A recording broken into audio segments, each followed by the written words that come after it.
আল্লাহ নবী বললেন, ও বিবি আয়েশা, আমি আল্লাহ নবী জানিয়ে দিলাম, আমি আল্লাহ নবী বলে দিলাম, আমার মৃত্যুকালীন সময়ে, আমার ওফাতকালীন সময়ে তোমার কাছে তেমন কিছু চাই না বিবি আয়েশা। আমি নবী আমার বড় ইচ্ছা হলো, আমি নবী আমার চাহিদা হলো একটা বার তোমার কোলটাকে আমার জন্য বেঁধে দেবে। আমি আল্লাহ নবী মাথাটা তোমার কোলের উপরে রেখে ঘুমাতে চাই। আম্মা জান হযরত আয়েশা সিদ্দিকা রাদিয়াল্লাহু আনহা আল্লাহ নবীর জন্য নিজের কোলটাকে পেতে দিলেন। আল্লাহ নবী ওই কোলের উপরে আমার নবী মাথাটা রাখলেন। আল্লাহ নবী বললেন, ও বিবি আয়েশা, আমি আল্লাহ নবী আজকে যদি তোমার কাছে একটা দাবি করি, দাবিটা কি মেনে নেবে? নাম ইয়া রাসূলুল্লাহ, আপনি আমার কাছে যেটা চাইবেন আমি আয়েশা আপনাকে দেওয়ার জন্য রাজি।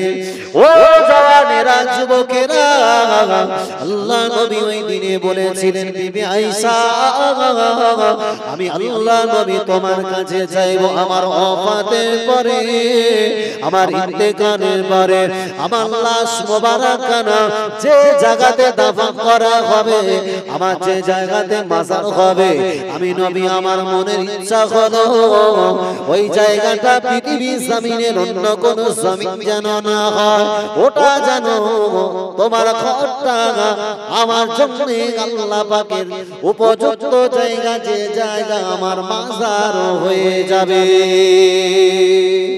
জোরে হয় না?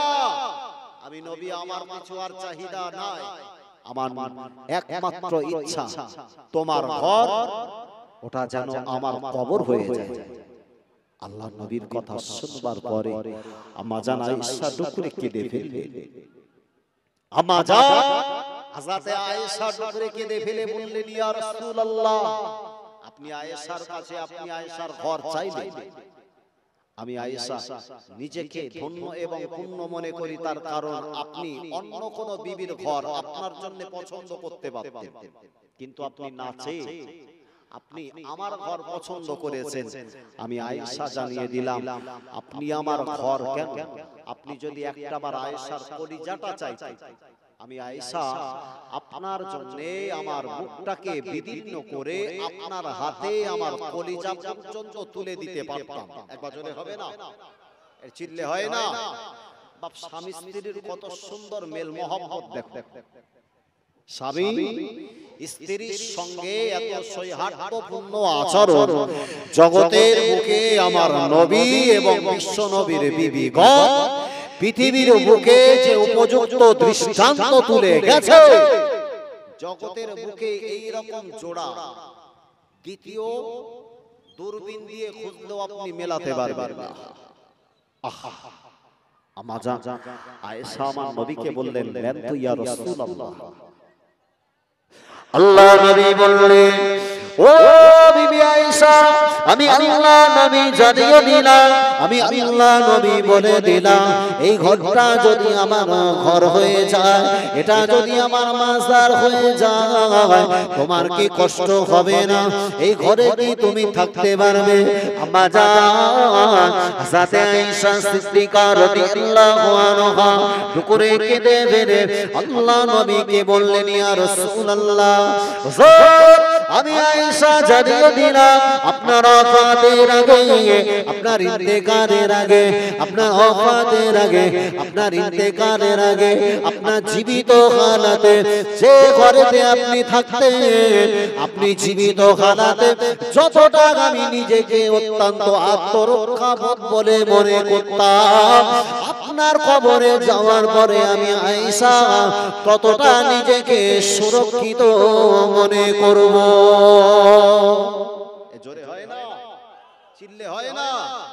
বিশ্ব নবী থাকবেন কোথায় বাবা? বলো বলো।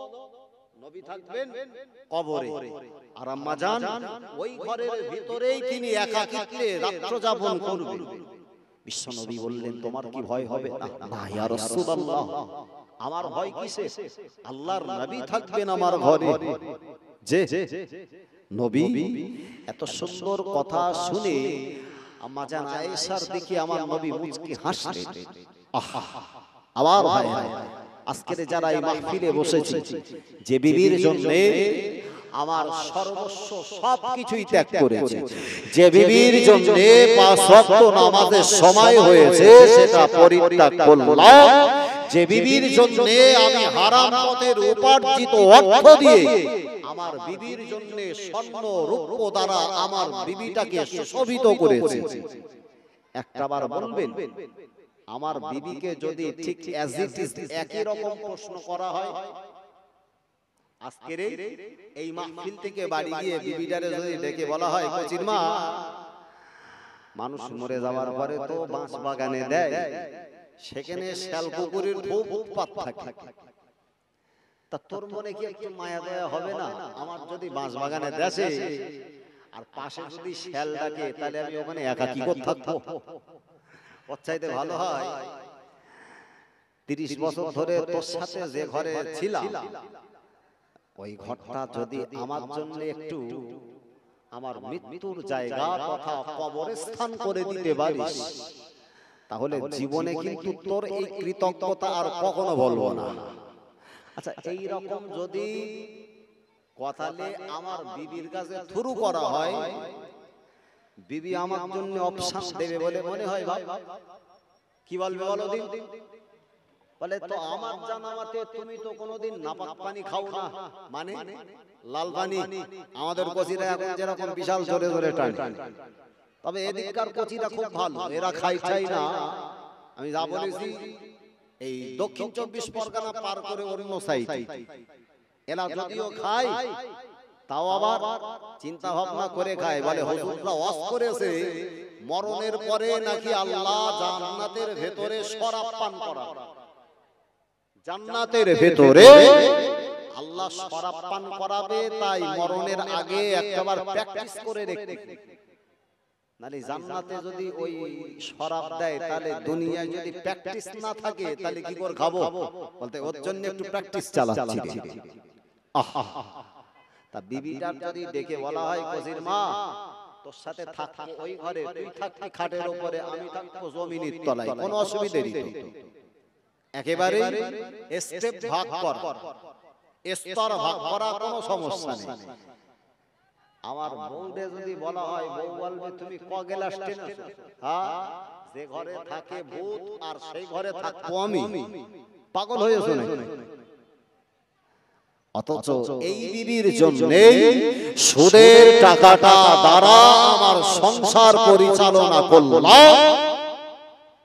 হারাম পথের উপার্জিত অন্যের হক ফাঁকি দিয়ে আমার বিবির আহার তুলে দিয়েছি। আহা, আমাকে তো একটাবার ভাবা দরকার। আমার ভাইয়েরা, এমত অবস্থায় আম্মা জান আয়েশা সিদ্দিকা রাদিয়াল্লাহু আনহা আমার নবীর জন্য থাকার সুব্যবস্থার জায়গাটা নির্ধারণ করে দিলে। একবার জোরে বলেন আল্লাহ নবী। ও জানেরা, আল্লাহ নবীর ইন্তেকাল হয়ে গেল, আমার নবীর ওয়াফাত হয়ে গেল। আমার নবীর ইন্তেকালের পরে আল্লাহ নবীর লাশ মোবারকানা, আমার নবীর লাশটাকে একটা চাদর দ্বারা আবৃত করে আল্লাহ নবীর হুজরা শরীফের উপরে সঙ্গে রাখা হলো। আমার নবীর ইন্তেকালের সংবাদ হযরত আবু বকরের কানে চলে গেল। আবু বকর সিদ্দিক রাদিয়াল্লাহু আনহু আমার নবীর ইন্তেকালের সংবাদ পাওয়ার পরে ছুটে ছুটে ছুটে ছুটে ছুটে ছুটে ছুটে ছুটে আল্লাহ নবীর নিকটে চলে গেল। আমার নবীর মাথা থেকে আবু বকর সিদ্দিক রাদিয়াল্লাহু আনহু কাপড়টাকে সরালে ওই সময় লক্ষ্য করে দেখে আমার নবীর চোখের কোণা দ্বারা top top top top top top করে পানি গড়িয়ে যায়। আল্লাহ নবী সাহাবে হযরত আবু বকর ওই সময় ডুকরে কেঁদে ফেললে। আল্লাহ পাকের দরবারে দোকানা খালি হাত তুলে আবু বকর সিদ্দিক রাদিয়াল্লাহু আনহু আল্লাহকে ডেকে বললেন, আল্লাহ আমি আবু বকর আমার নবীকে পৃথিবীর জমিন থেকে ইন্তেকাল করালে, ও রব্বুল আলামিন আল্লাহ, আমি আবু বকর জানিয়ে দিলাম আমার নবীকে কেন দুনিয়ার জমিন থেকে তুলে নিলে। আল্লাহ নবী সাহাবী আবু বকর ওই দিন বলেছিলেন, আল্লাহ পাক আল্লাহ তাআলা আমি আবু বকর জানিয়ে দিলাম আমার নবীকে যদি জিন্দা রাখতে, আমার নবীর পরিবর্তে আমি আবু বকর আমার জীবনটাকে যদি আল্লাহ আপনি চেতে, আবু বকর আল্লাহ নবীর জন্য একবার নয় দুবার নয় হাজার বার আল্লাহ নবীর জন্য ইন্তেকাল বরণ করাটা পছন্দ করতেন। জোরে বলে, আরো জোরে বলে। আবু বকর সিদ্দিক রাদিয়াল্লাহু আনহু ওই সবাইকে আস্তে আস্তে গুটি গুটি গুটি গুটি গুটি গুটি ভাই মদিনা মসজিদুন নববী শরীফে প্রবেশ করলেন। বাবাজি লক্ষ্য করে দেখা যায় আল্লাহ নবী দ্বিতীয় সাহাবা হযরত উমর ফারুক রাদিয়াল্লাহু আনহু উনি এবার ঘোড়ার পিঠ থেকে সওয়ার হয়ে লম্বা তলোয়ার বার করেছে। মদিনাবাসীদেরকে উদ্দেশ্য করে বললেন, এ মদিনাবাসীরা, কেউ যেন ওমরের সামনে বলবে না আমার নবী ইন্তেকাল বরণ করেছে, আমার নবী ছেড়ে চলে যেতে পারে না। আমি ওমর, আমি পরিষ্কার জানিয়ে দিলাম, আমি ওমরের সামনে যদি মদিনার কোন মানুষ আমার নবীর ইন্তেকালের কথা বলে, আমি ওমর আমার হাতের লম্বা তলোয়ার তার গর্দানের উপরে চালিয়ে দেব। আল্লাহ নবী সাহাবীরা হযরত ওমরকে বললেন, ও ভাই ওমর, শান্ত হয়ে যান, শান্ত হয়ে যান। আল্লাহ নবী ইন্তেকাল বরণ করেছে, আমার নবী ওয়াফাত হয়ে গেছে। হযরত ওমর কাঁদতে কাঁদতে মদিনা মসজিদুন নববী শরীফে প্রবেশ করলেন। বাবাজি এদিকে নবীর উপর একজন সাহাবা কিতাবের ভিতরে দেখতে পাওয়া যায় আল্লাহ নবী ইন্তেকালের আগে, আমার নবী ওয়াফাতের আগে আল্লাহ নবীর কলিজা ছেঁড়া সাহাবা, যে সাহাবার আগে আল্লাহ নবী মদিনা মসজিদুন নববী শরীফে আমার নবী মুয়াজ্জিনের দায়িত্ব দিয়েছিলেন, ওই কালো সাহাবা রাদিয়াল্লাহু আনহু গুটি গুটি গুটি গুটি গুটি গুটি গুটি গুটি ভাই আল্লাহ নবীর নিকটে চলে গেল। আল্লাহ নবী চেহারা দেখবার পরে হযরত বিলাল রাদিয়াল্লাহু আনহু উনি দুঃখে কেঁদে ফেললেন। আল্লাহ নবীকে ডেকে বললেন, ইয়া রাসূলুল্লাহ, ইয়া হাবিবাল্লাহ, আমি বেলাল জানিয়ে দিলাম, ইয়া রাসূলুল্লাহ, ইয়া হাবিবাল্লাহ, আমি বেলাল একটা বার বলে দিলাম, আল্লাহ পৃথিবীর জমিনে আপনাকে যদি না তোলে, আমি বেলাল যদি আমার জীবনটাকে আল্লাহ তুলে নিতে, আমি বেলাল বিন্দু মাত্র দ্বিধা করতাম না। আল্লাহ নবীর চেহারার দিকে তাকিয়ে হাসি বেলাল এত কান্না কাঁদে, এতটা নানাজারি করে। আল্লাহ নবীকে ডেকে বললেন, হুজুর বেলালকে রেখে চলে গেলে একটা বার কি আপনি জবানটা খুলে একটা বার বেলাল বলে ডাকবে না? আপনার জবানের আওয়াজ আমি বেলাল শুনবো। ইয়া রাসূলুল্লাহ, ইয়া হাবিবাল্লাহ, হুজুর একটা বার চেয়ে দেখে আমার চেহারাটা চতুর্দিকে ডোরা কাটা দাগ। হুজুর আপনার মহব্বতে, হুজুর আপনার ভালোবাসাতে নিষ্ঠুর উমাইয়া আমার দেহটাকে ক্ষত বিক্ষত করে দিয়েছে। টোটাল দেহটা রক্ত মাখা শরীর, খুন মাখা শরীর। ইয়া রাসূলুল্লাহ, ইয়া হাবিবাল্লাহ, আমি বেলাল জীবনের তরে তুতলাবাসী হয়ে গেছিলাম। কেন না ওই নিষ্ঠুর মনে উমাইয়া আমার জিহ্বাটা জিহ্বার উপরে একটা প্রহর পেরেক মেরে দেওয়ার কারণে ওই জায়গাটা একটা রক্ত মাখা শরীর হয়ে গেল। ওই জায়গাটাতে রক্ত জমাট হওয়ার কারণে একটা মাংসের পিণ্ড তৈরি হওয়ার কারণে বেলাল রাদিয়াল্লাহু আনহু কোনদিনের জন্য আর সুন্দর করে কথা বলতে পারি না। ইয়া রাসূলুল্লাহ, ইয়া হাবিব হাবিবাল্লাহ হুজুর বেলালকে একটাবার কি জবান খুলে ডাকবে না?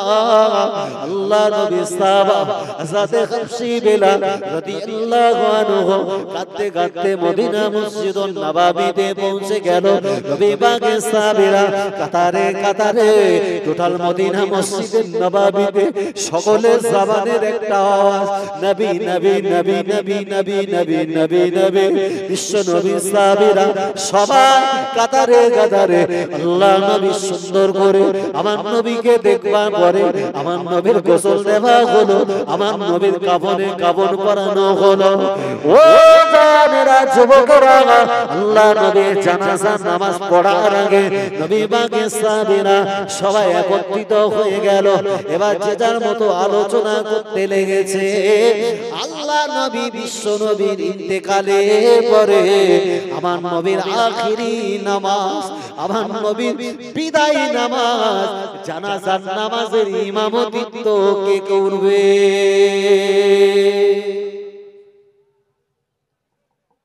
আমার নবী ইন্তেকাল, আমরা অস্ত্রসিক্ত নহে নবীকে বিদায় দেব, কিন্তু নবী তো পৃথিবীর জমিনে আমার নবী এই জানাজা নামাজের শুভ প্রচলন ঘটিয়ে গেলে নবীর জানাজা নামাজের ইমামতিত্ব করবেন কে?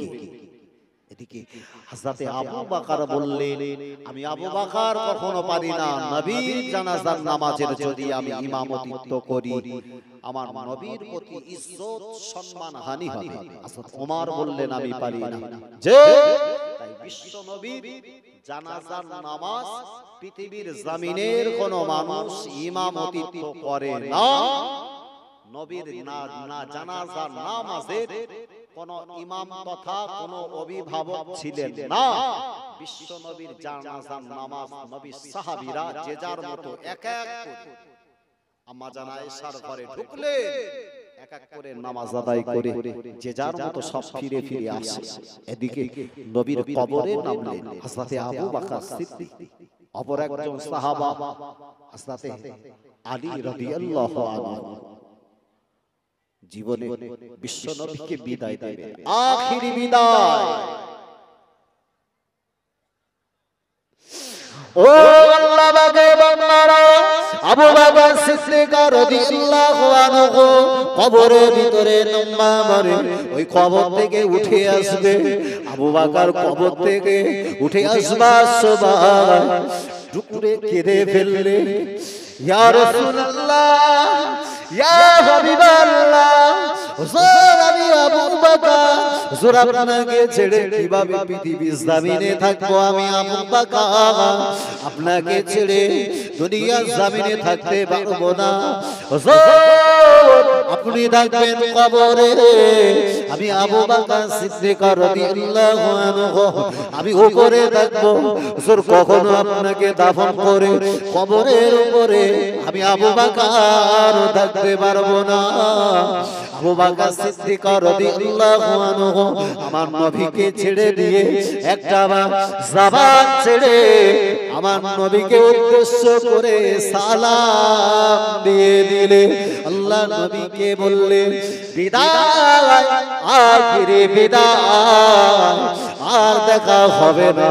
ইয়া রাসূলুল্লাহ, ইয়া হাবিবাল্লাহ, হুজুর আমি আবু বকর আপনাকে চিরজনমের মতো বিদায় দিয়ে দিলাম। আবু বকর সিদ্দিক রাদিয়াল্লাহু আনহু কবর থেকে উঠে গেল। নবী পাকের সাহাবীরা অশ্রুসিক্ত বেদনা বরাবর নিয়ে আল্লাহ নবীর দাফনের কাজটা সমাপ্ত হয়ে গেল। টোটাল মদিনার জমিনে যেন একটা মৃদু কান্নার হাহাকার ভেসে আসে। বাবা, ওই দিনটা যেন কোনো মানুষের জবান থেকে কথা উচ্চারিত হয় না। টোটাল মদিনার জমিনে একটা শোকের ছায়া নেমে গেল। বাবা, রাত্রটা যখন হয়ে গেল, আবু বকর সিদ্দিক রাদিয়াল্লাহু আনহু ঘুমাতে যাওয়ার আগে টিপটাকে বিছানাতে লাগালেন। আবু বকর সিদ্দিক মনে পড়ে গেল, আল্লাহ নবী কবরে, আমি আবু বকর আমি কবরের উপরে আমি বিছানাতে শুয়ে থাকবো। আল্লাহ নবীর কোনো বিছানা নাই। আবু বকর সিদ্দিক রাদিয়াল্লাহু আনহু এ কারণে বিছানাটা আলাদা করে হুজুর আমার বেরিয়ে গেল মদিনার রাস্তা ধরে হাঁটতে হাঁটতে হাঁটতে হাঁটতে লক্ষ্য করে দেখে আরে ওই মদিনার রাস্তা ধরে একটা নির্জন নিশুতি রাতে একটা মানুষ একাকিত্বে গাঁটুনি গুটুনি গুছিয়ে নিয়ে গুটি গুটি গুটি গুটি পাগে একাকিত্বে নির্জন ভাবে ঘুরে বেড়ায়। আবু বকর সিদ্দিক একটু শঙ্কিত হয়ে গেল, আবু বকরের অন্তরে একটু ভীত সঞ্চার হলো। ওই মানুষটাকে এই মদিনা রাস্তা ধরে হেঁটে হেঁটে আসে আবু বকর সিদ্দিক রাদিয়াল্লাহু আনহু আস্তে আস্তে ওই মানুষটার দিকে এগিয়ে গেল। লক্ষ্য করে দেখে মদিনার রাস্তা ধরে গভীর রাত নিশুতি রাতে এটা অন্য কোন মানুষ নয়, এটা হলো আমার নবীর কলিজা ছেড়া সাহাবা। আমার নবী বলেছিলেন যে সাহাবী সম্পর্কে আল্লাহ নবী বলেছিলেন আমি আল্লাহ নবী মেরাজের রাতে আমি আল্লাহ পাক যখন আমাকে জান্নাত ঘোরালেন, আল্লাহ পাকের জান্নাতের ভিতরে আমি নবী যখন নিজেকে বড় একাকিত্ব মনে করছিলাম, আমি নবী ওই জান্নাতের ভিতরে একটা মানুষের কদমের আওয়াজ শুনতে পাচ্ছিলাম। আল্লাহ নবী ভালো করে ওটাকে কর্ণ কুহারে লাগালেন। লক্ষ্য করে দেখে আল্লাহ পাকের জান্নাতের ভিতরে আবু বকর সিদ্দিক রাদিয়াল্লাহু আনহুর কদমের আওয়াজ না, এটা হলো হাবশী বেলাল মদিনা মসজিদুন নববী শরীফে হাবশী বেলালের কদমের আওয়াজ আল্লাহ পাক জান্নাতের ভিতরে পৌঁছে দিয়েছে। এজন্য হয় না নারে তাকবীর, কালো হলেই যে তার ইজ্জত সম্মান পৃথিবীর বুকে থাকে না এমনটা নয়। আপনার দেহের বাহ্যিক আবরণ আল্লাহ দেখেন না, বরং আল্লাহ যেটা দেখে মানুষের আল্লাহ মানুষের অন্তর দেখে। বান্দা তোমার দেহের চাকচিক্যতা থাকতে পারে, তোমার দেহের সৌন্দর্যতা থাকতে পারে, অন্তর যদি বাবা খারাপ হয় ও অন্তরের মূল্য আমার স্রষ্টার কাছে এক ফোঁটা 1% নেই। এই কথাটি আল্লাহর নবী সাহাবী হযরতে হাবশী বেলালকে ওই গভীর রাতে আবু বকর দেখে বড় শঙ্কিত, গুটি গুটি গুটি গুটি গুটি গুটি পাই হাবশী বেলালের নিকটে গেল। এই কে বাবা, এই গভীর রাতে একাকিত্বে হেঁটে হেঁটে বেড়াও? লক্ষ্য করে দেখে এটা অন্য কেউ নয়, এটা আমার নবীর খলিজা ছেড়া সাহাবা হযরতে হাবশী বেলাল। আল্লাহর নবী সাহাবী আবু বকর বললেন, ভাই বেলাল, এই গভীর রাত নিশুতি রাতে তুমি একাকিত্বে গাঁটুনি গুঠুনি নিয়ে কেন ঘোরো? কেন? ও আল্লাহ পাকের বান্দারা, হাবশী বেলাল রাদিয়াল্লাহু আনহু ওই সময় আল্লাহর নবী সাহাবী হযরতে আবু বকর সিদ্দিক রাদিয়াল্লাহু আনহুকে বলেছিলেন, ও ভাই আবু বকর, কি কথা শোনাবো গো, কি কথা আপনাকে জানাবো গো? আমি বেলাল রাদিয়াল্লাহু আনহু আমার অন্তরে মনস্থির করে নিলাম মদিনা জমিনে থাকবো না, চলে যাব মদিনা জমিন ছেড়ে ওই পারস্যের উদ্দেশ্যে রওনা হব, মদিনা জমিন পরিত্যাগ করব। আবু বকর সিদ্দিক রাদিয়াল্লাহু আনহু হাবশী বেলালকে ডেকে বললেন, ওগো ভাই বেলাল, যাবে না যাবে না, মদিনা জমিন ছেড়ে দে, কোথায় চলে যাবে? আবার নবী তোমার কি মদিনা মসজিদে নববী শরীফের মুয়াজ্জিন বানিয়েছে? হাবশী বেলাল ডেকে বলল, ও ভাই আবু বকর, ও ভাই আবু বকর, আপনি আমাকে বিরক্ত করবেন না, আমি মদিনা জমিনে থাকবো না। কেন না? এ মদিনা জমিনে আমি আমার চোখ দ্বারা আল্লাহর নবীকে দেখতে পাবো না, এই মদিনা জমিনের গাছপালা মদিনা জমিনের মানুষদেরকে দেখতে পাবো। আমার নবী থাকবে কবরে, আমি বেলাল থাকবো উপরে।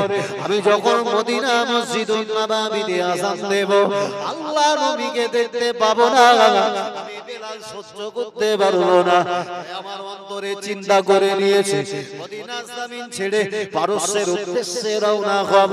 আবু বকর সিদ্দিক রাদিয়াল্লাহু আনহু হাবশী বেলালকে ডেকে বলল, ভাই বেলাল, একটা বারের জন্য আমার কথা কি রাখবে? না না না, চলে যাব। বাবাজি হাবশী বেলাল মদিনার রাস্তাটা অতিক্রম করে পারস্যের উদ্দেশ্যে রওনা হলো। একটা দিন পার হয়ে গেল, দুটো দিন পার হয়ে গেল, একাধারে দুই একটা মাস অতিবাহিত হয়ে গেল। পারস্যে যখন তিনি থাকতে লাগলেন, ওই পারস্যের জমিনে নিজের নির্জন কামরাতে আছে, হঠাৎ করে হাবশী বেলাল রাদিয়াল্লাহু আনহু গভীর রাত নিশুতি রাতে উনি যেন স্বপ্ন যোগে দেখে মক্কার মদিনার তোলা আমার নবী বিশ্ব নবী হাবশী বেলালের সঙ্গে আমার নবী ওই রাতের আল্লাহর নবী বেলালের সঙ্গে দিদার লাভে ধন্য করে দিয়েছে। যদি হয় না নারে তাকবীর, নারে তাকবীর। আল্লাহর নবীকে দেখে হাবশী বেলাল চোখে পানি ধরে রাখতে পারে না। গভীর রাত নিশুতি রাতে আমার নবীকে দেখে হাবশী বেলাল কেঁদে ফেলেছে। আল্লাহ নবীকে ডেকে সালাম দিলেন, আসসালামু আলাইকা ইয়া রাসূলুল্লাহ, আসসালামু আলাইকা ইয়া হাবিবাল্লাহ, আসসালামু আলাইকা ইয়া খায়রে খালকিল্লাহ, আসসালামু আলাইকা ইয়া শাফিয়াল মুজনাবিন, আসসালামু আলাইকা ইয়া রাহমাতাল লিল আলামিন। আল্লাহ নবীকে জড়িয়ে ধরে হাবশী বেলাল ঢুকলে কেঁদে ফেলেছে। ইয়া রাসূলুল্লাহ, আমি বেলাল মদিনা জমিন ছেড়ে দিয়ে পারস্যে চলে এসেছি গো। আল্লাহর নবী বলল, বেলাল তুমি এত নিষ্ঠুর হয়ে গেলে বাবা, এতটা তুমি নিষ্ঠুর হয়ে গেলে, আজ দুটো তিনটে মাস অতিবাহিত হয়ে গেল, একটাবারও কি তোমার আমার কথা স্মরণ পড়ে না গো বেলাল? ও বাবা বেলাল, একটাবার আমার কি মাজার দেখতে তোমার ইচ্ছা হয় না? ইয়া রাসূলুল্লাহ, ইয়া হাবিবাল্লাহ, হুজুর আপনার কবরের পাশে দাঁড়িয়ে বেলাল যদি আপনাকে সশরীরে দেখতে না পায়, আমি বেলাল সহ্য করতে পারবো না। এ কারণে পারস্যের জমিনে রয়েছে। আল্লাহ নবী বললেন, ও বাবা বেলাল, চলে যাও, চলে যাও, মদিনা জমিনে চলে যাও। ওই মদিনা জমিনে গিয়ে একটা বারের জন্য তোমার সাবাত দিয়ে মদিনা মসজিদে নববী শরীফে আযান দিয়ে দাও। আমি নবী যে মসজিদুন নববীতে মিম্বারে তোমাকে মুয়াজ্জিন বানিয়েছিলাম, আমি আল্লাহ নবী কবরের ভিতর থেকে আমি তোমার সাহানের আওয়াজ শুনবো। আল্লাহ নবী কথাটা শুনবা করে হাবশী বেলালের ঘুমটা ভেঙে গেল। হাবশী বেলাল যখন আল্লাহ নবীকে দেখতে পেলেন না, ছুটে ছুটে ছুটে ছুটে গভীর রাত নিশুতি রাতে একাকিত্বে রাস্তাটা ধরে মদিনার দিকে উদ্দেশ্য করে রওনা হলো। বাবাজি আল্লাহ নবীর কবরে বসে আমার নবীর মাজারে আদারে বসে গেছে। আল্লাহ নবীকে সালাম দিতে লাগে। আল্লাহ নবীকে সালাম দেবার পরে টোটাল মদিনা জমিনে সমস্ত মানুষের কর্ণ কুহারে পৌঁছে গেল। ওই হাবশী বেলাল যে তোতলাবাসী আল্লাহ নবী যাকে মুয়াজ্জিন বানিয়েছিলেন, ওই বেলাল তিনি মদিনা জমিনে আসলেন। আল্লাহ নবী সাহাবীরা বেলালকে চতুর্দিক থেকে ঘিরে ধরেছে। বাবাজি বেলাল রাদিয়াল্লাহু আনহুকে ডেকে বলে, ওগো ভাই বেলাল, একটা বার তোমার জবান দিয়ে আযান দিয়ে দাও। হাবশী বেলাল যখন মিম্বারের দিকে তাকালেন, মনে মনে করলেন, আল্লাহ নবী যদি মিম্বারে না থাকে আমি বেলাল কিভাবে আযান দেব? কেন না আমার নবীর নামটা যখন নিতাম, আমার নবীর দিকে একটা বার আমি তাকাতাম। আজকে বেলাল যদি আমার নবী চেহারাটা বেলাল দেখতে না পায়, বেলাল সহ্য করতে পারবে না। আল্লাহ নবী সাহাবীদেরকে ডেকে বললেন, ও নবী সাহাবীরা তোমরা আমাকে বিরক্ত করো না, তোমরা আমাকে বলো না গো আমি বেলাল আযান দিতে পারবো না। আল্লাহ নবী সাহাবীরা সবাই একত্রিত হয়ে হাবশী বেলালকে বললে কোনো কথা কান্ন কুহারে নিলেন না। হাবশী বেলালকে উদ্দেশ্য করে আমার নবীর কলিজা ছেঁড়া নাতিদা ইমামে হাসান হযরত ইমামে হুসাইন ছুটে এসে হাবশী বেলালকে জড়িয়ে ধরে বলে, ও ভাই বেলাল, একটা বার জবাব নিয়ে কি আযান দেবে না? তুমি যদি আমাদের কথাটাকে যদি অ্যাভয়েড করো, আমাদের কথাটাকে যদি উইথড্র করে দাও, যদি আমাদের কথাটাকে ফেলে দাও, আল্লাহ নবীর অবমাননা করা হবে। কেন না? আল্লাহ নবী বলেছে, মান আহাব্বাহুমা ফাকাদ আহাব্বানি ওয়া মান আবগাদাহুমা ফাকাদ আবগাদানি। ও ভাই বেলাল, আমাদের অবজ্ঞা করার নামান্তর হলো আল্লাহ নবীকে অবমাননা করা।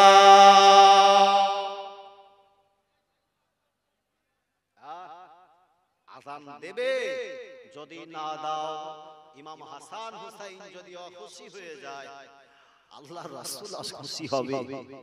হাবশী বেলাল কথাটা শুনে ইমাম হাসান হুসাইনকে ডেকে বললেন, এ নবী পাকের কলিজা ছেঁড়া নাতি, আমি বেলাল কিভাবে তোমাদের কথা ফেলে দিতে পারি? কেন না আমি বেলাল, আমি দেখেছি, আমি স্বচক্ষে দেখেছিলাম আল্লাহর রাসূল আপনাদেরকে এতটা ভালোবাসতেন। বিশ্ব নবী নিজের নাতু জানু হয়ে ঘোড়া সেজে তোমাদেরকে পিঠের উপরে নিয়ে চড়িয়েছে।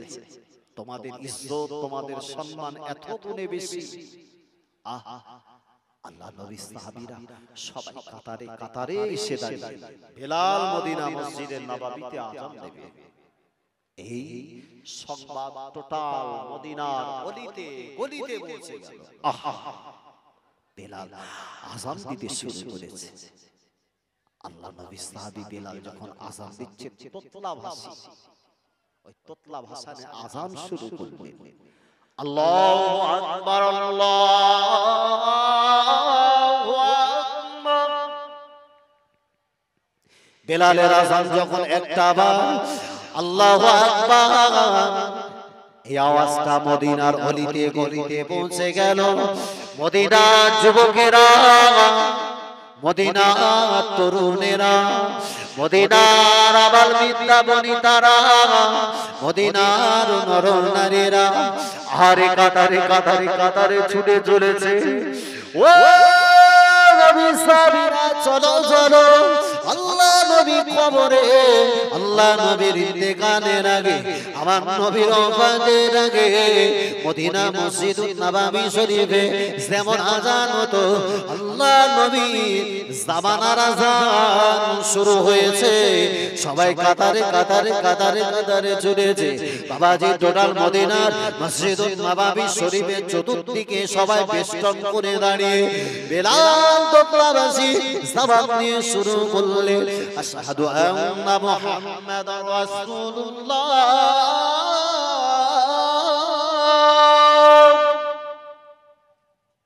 আল্লাহ নবী কথাটা যে মাত্র জবাব দিয়ে শুনেছে, আল্লাহ নবী বিশ্ব নবীর নাম খানা হাবশী বেলাল যখন জবাব দিয়ে একটা রাত দিনে আল্লাহ নবীর জীবন দশার জীবনের ইচ্ছা অভ্যাস অনুযায়ী আল্লাহ নবীর নাম খানা যখন বেলাল নিতে আমার নবী মদিনা মসজিদুন নববীর মিম্বারে বসে থাকতে, ও জওয়ানেরা যুবকেরা ওই সবাই লক্ষ্য করে দেখলে আমার নবী যেখানে বসতে আল্লাহ নবীর জায়গাটা খালি। বেলাল একটা বার খালি দেখে আর দাঁড়িয়ে থাকতে পারে না, জমিনের উপরে পড়ে গেল। বেলাল কাটা পথরের মতো ছটফট করতে লেগেছে। নবী পাকের সাহাবীরা কাতারে কাতারে সবাই বেলালকে এসে জড়িয়ে ধরলেন, বেলালকে সেবা শুশ্রূষা করতে লাগে। হাবশী বেলাল কিছুটা দিন তিনি ওইভাবে জীবন যাপন করতে লাগলেন। শরীরটা বড় দুর্বল হয়ে গেল, শরীরটা বড় অসুস্থ, বিমারি যখন অ্যাটাক করেছে হাবশী বেলাল রাদিয়াল্লাহু রাদিয়াল্লাহু আনহু আল্লাহ নবী মুহাম্মদে পৃথিবীর জমিনে দাঁড়াতে পারে না। এক পর্যায়ে আল্লাহ নবী সাহাবী বেলাল রাদিয়াল্লাহু আনহু আল্লাহ পাকের ডাকে পৃথিবীর জমিন থেকে ইন্তেকাল বরণ করে মারা গেলেন। ইন্না লিল্লাহি ওয়া ইন্না ইলাইহি রাজিউন। ও জওয়ানেরা, যুবকেরা, ওই নবীর ইন্তেকালের সময় বিশ্ব নবী যত সাহাবায়ে কেরামেরা আল্লাহ নবীর মুহাম্মদে আল্লাহ নবীর প্রতি যতটা ভালোবাসা দেখিয়েছে, বাবাজি আজকে যারা মাহফিলে আমরা বসলাম, আমরা যারা আজকের এই মাহফিলের শ্রোতা হিসাবে বসলাম, ও জওয়ানেরা, যুবকেরা, আমরা তো মারা যাব, ওফাত হয়ে কবরে চলে যাব। ওই কবরে যাবার আগে আমার পরিবার কি বাঁচাতে পেরেছি?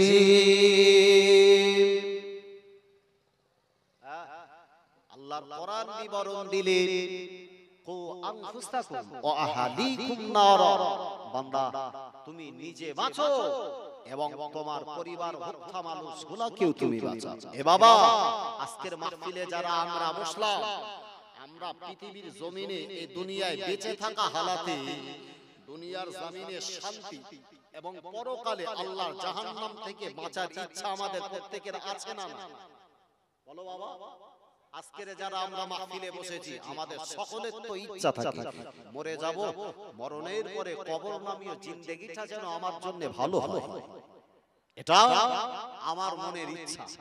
কিন্তু একটাবার তো আমি যদি চিন্তা করি, মরে তো এখনো আমি যাই, আমি জিন্দা, কিন্তু পৃথিবীর জমিনে যতদিন আমি বেঁচে আছি আল্লাহর কোরআন সুন্নাহ অনুযায়ী আমার জীবন যাপন করার দরকার আছে না? যদি না করতে পারি তাহলে নিছক আমার সংসারে কখনো শান্তি মিলতে পারে না। পৃথিবীর বুকে যত মনীষী বর্গ, পৃথিবীর বুকে যত পীর মাশায়েখ ওলি বান্দা, তাদের দ্বারাও যদি আপনি তাবিজ গোটা টোটাল কোরআনটাকে যদি আপনার কলিজাতে এই রকম বুকেতে যদি আপনি বাঁধিয়ে নেন, আপনার সংসার কখনো শান্তিময় হতে পারে না। যদি আপনার চলাফেরা, ওঠা বসা, বেশভূষাটা কোরআন সুন্নাহ অনুযায়ী না, পৃথিবী কোনো কিছু আপনাকে বাঁচাতে পারে না। আপনাকে যদি পৃথিবীর জমিন থেকে বাঁচাতে পারে সেটা আল্লাহর কোরআন, দ্বিতীয়ত বিশ্ব নবীর রেখে যাওয়া নীতি আদর্শ সুন্নাহ। একবার জোরে বলে নারে তাকবীর, নারে তাকবীর।